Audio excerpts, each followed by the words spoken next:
me do my two-step. Hey, this is Matt. I'm here with Mikey Rotten. Uh, we're getting ready to have an interview, and he's just woke up, so he might be a little bit, slow to get going. But let's do this. How you Yeah, doing, buddy? I'm doing all right. How about yourself? Doing great. So let's talk about the new single right off, man. Hardly Human. Love the video.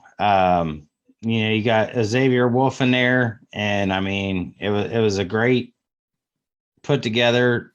Tell me about what made it all happen, man. So basically, Hardly Human is the project with the single Demonstrate, with which is the one with Xavier Wolf on it, and it's kind of been long in the making. I linked up with a homie who engineered for Kanye. His name's Randy Urbanski. He's kind of worked with a bunch of people like Big Engineer, and we kind of started to record a couple tracks with this producer Volt that he introduced me to, and Randy ended up getting busy, so the project got delayed for like almost kind of a year, and then we picked back up on it recently, and that's when I ended up adding the song Demonstrate with Xavier Wolf to it and a couple other ones.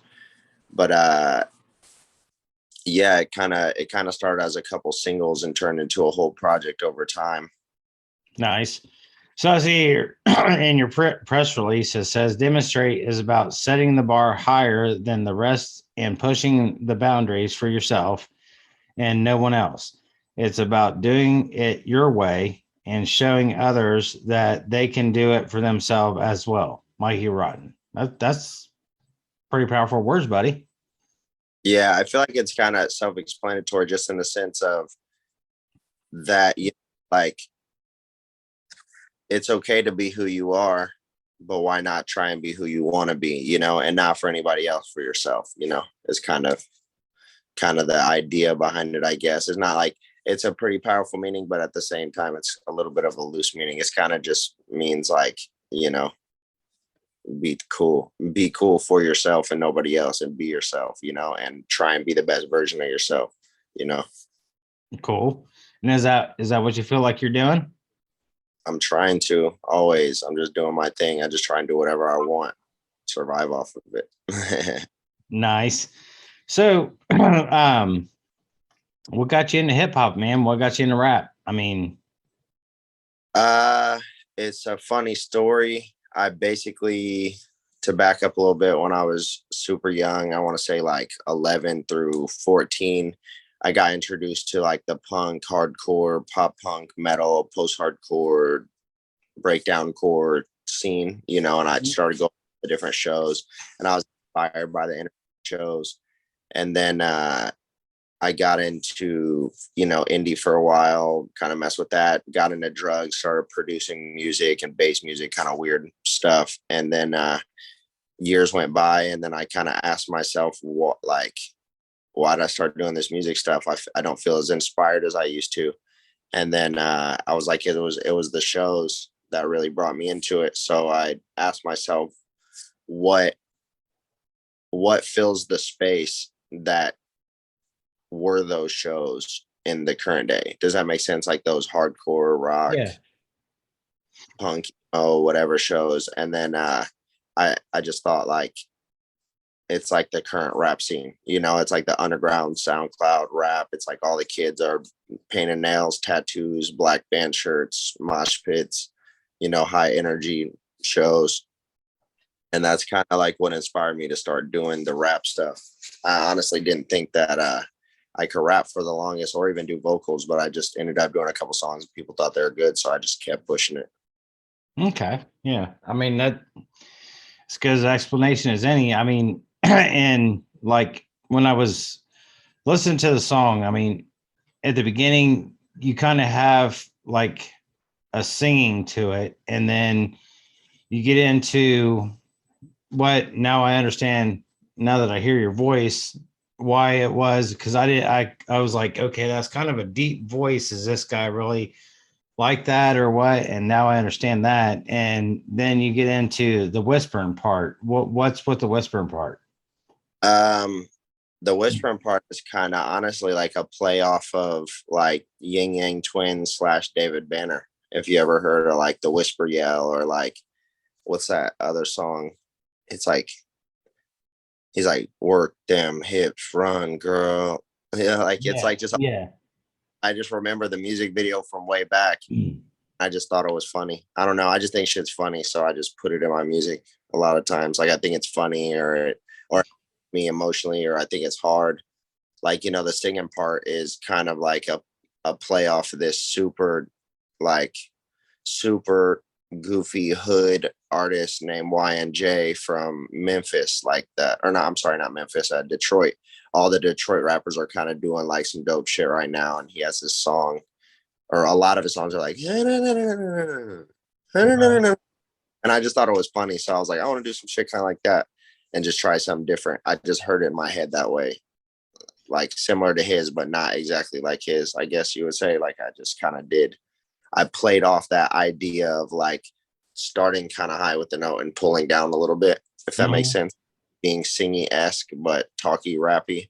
And then the section in between the whisper and the singing-esque part is kind of more close, I feel like, to my actual voice, but just with a little bit of vocal fry on it, if that makes sense, like they would on in a rock band or something. Right.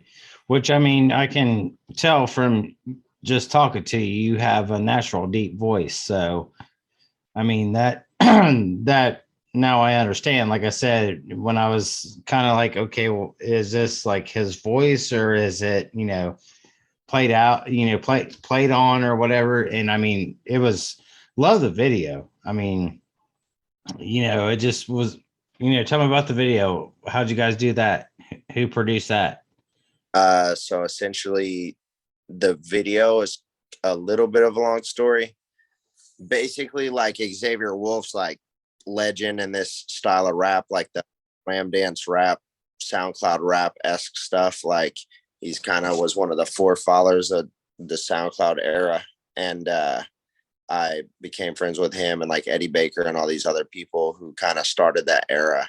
Mm-hmm. And I asked him for the feature. He ended up giving me the feature. He's like, yeah, I got you. And then I knew in my head, I was like, if the song's good, then he's probably gonna want to shoot a video. So I just made sure to like make a dope song that I was sending him. And then he was like, we shooting a video for this for sure.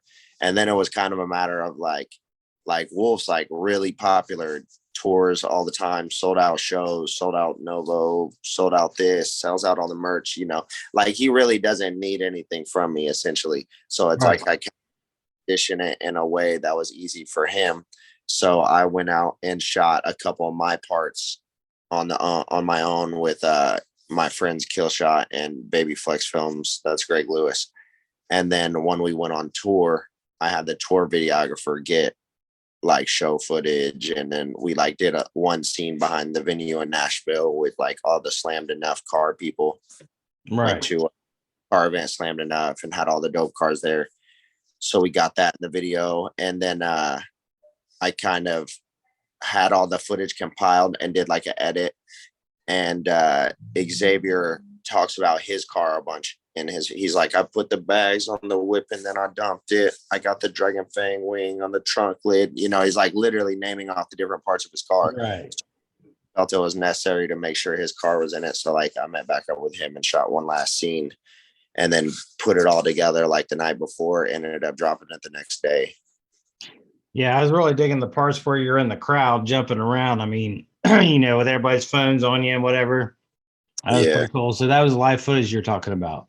Yeah. Those were all just show footage that I kind of knew he was going to be filming at some point. So I made sure to like pay attention to the camera, I guess. At So that I point. mean, of course, looking at your press release, you've been touring a lot. I mean, you've been constantly out there putting out your music. I mean, so now Yeah. before we started recording, you said you helped a friend move, and you just came off a tour. I mean, you heading back out soon? Yeah. There's one of two things happening. Just to give you a little bit of background, I basically toured a couple times as a DJ. And then when I got into the rap stuff, the first time I toured, I was brought on tour with Chris Travis. And it was like I was brought on as the DJ, but then he was like, you're gonna have to do a 2-hour DJ set before the show. And I'm like, you care if I open up with a couple of my rap songs? And he's like, bro, do whatever, it's all love, So I got to like play that tour. And then that kind of got me in a position to where Eddie Baker, the homie who I met them all through, was like, oh, well, let's do our own tour. And it was like me, him, and Cortex went on a like small run on the West Coast run. And then that kind of lined me up to get accepted by Wolf to go on tour. And then this is the second tour we just did. And yeah, and I'm just going to keep touring. What's coming next is hopefully either we're going to do another tour with Wolf, Eddie, and Jeffrey, or I'm going to do my own solo tour at smaller venues. Okay. So, I mean, I guess what I'm getting from what you're telling me is you're just now starting out as a rapper. Yeah, I've only been rapping for like 3 years, maybe. Like, I think I've only been Mikey Rotten for like 2.5 years. I think it's been about almost 4 years I've been rapping, but the first year was me like figuring it out, like figuring out my identity in the rap scene and my branding and, like all that shit, like, if that makes sense. And like the music. So what was your name as a DJ? I went by Kid Nappa. Okay. Play off Dragon Ball Z, which I'm into anime, so I got all the anime tattoos and stuff. See, my daughter, I'm surprised she didn't run up to the computer and say, "Oh my God, hi," because she loves anime. Yeah, anime fan. So you was actually in Dragon Ball Z? No, I wasn't in Dragon Ball Z. It's just a play off of Dragon Ball Z. Okay, I thought maybe you said you was DJ'd or something. No, my bad.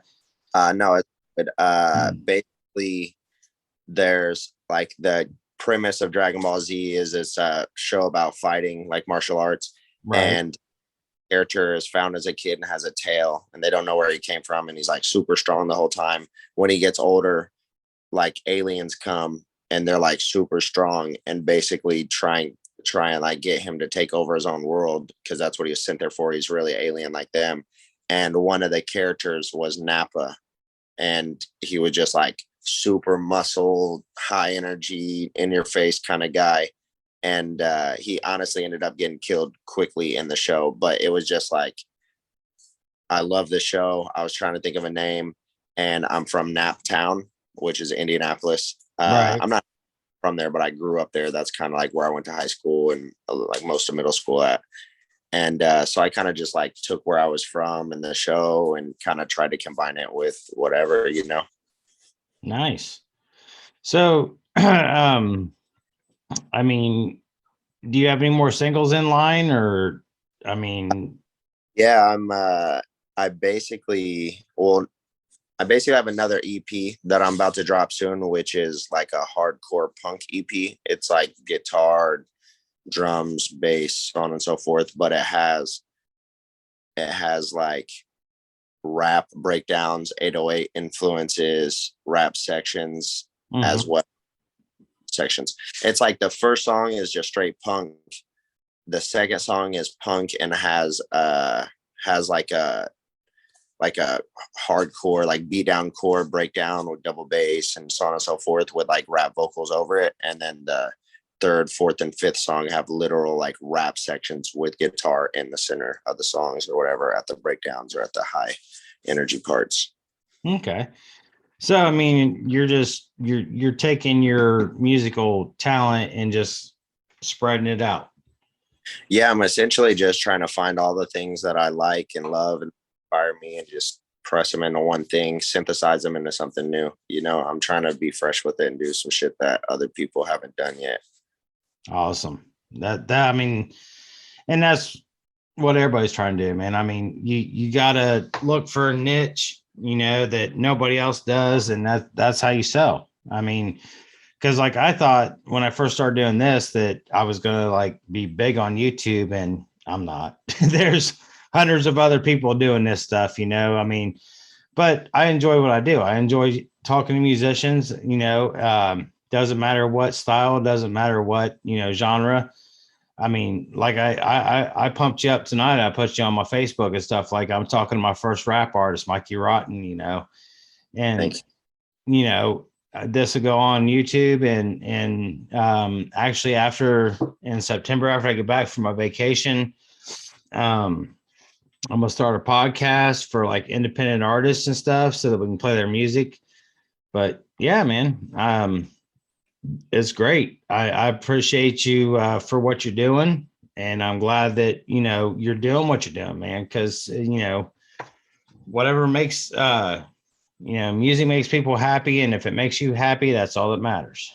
Yeah. And that's basically where I'm at. I'm not doing it to be famous, I guess. Like if I get famous, that's cool for the most part. I'd rather be rich than famous, to be honest. You know what I'm saying? It seems like within the music realm, you kind of got to be fairly famous to be rich, unless like you're a background guy or a manager or something of that nature, which I don't even know rich either. But if the ultimate, goal, I guess. But it's really, I just do it for like the shows and the experience and making music with people I like and for people that appreciate it. It's like, it's something different. It's like a different type of rewarding when someone hits you and they're like, yo, your music helped save my life. Like it helps keep me going. You know what I mean? Because like others have done that for me, those music help keep me going through my heart. I feel you, man. I know plenty of bands that have done that for me. So, all right, Mikey. Well, I appreciate your time. I'm going to get this up on YouTube soon. I'll have Tom send it to you. And I'm going to let you wake up and get your day started, buddy. Have an excellent day. Thanks All right, brother. Thank you for joining me. Yeah. Right. Right.